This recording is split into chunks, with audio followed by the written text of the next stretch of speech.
ngay ngi si stade bi ñee ngi nii dem ba mokkal dëkk bi nii ba nekk fi staff am këyit am lépp maanaam liggéey bu baax moo ci temps qui parle des années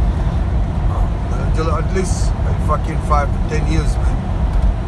waaw gis nga maa ngi Maryland quoi Maryland Washington surtout lépp tubaab te benn teneen la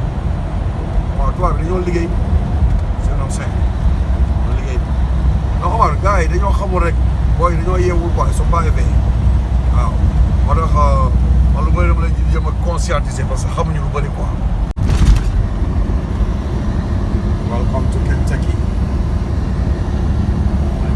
Kentucky.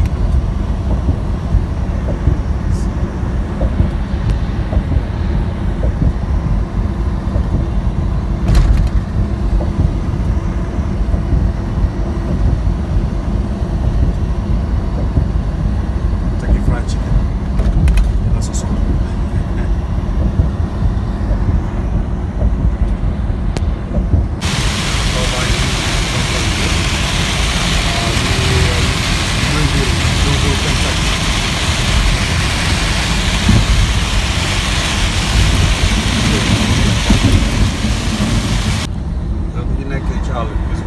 àll bi yëpp àll Amérique bi yëpp dañ koy béy waaw def ay kii la mboq wala côté bii dafa mel ni ay soble la wala je sais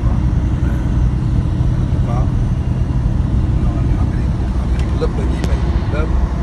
ñun nag Sénégal suñu kër yaa ngi gannaaw bi yëpp ñu ngi doon di taxawal te rek boobu mu avancé la koy béy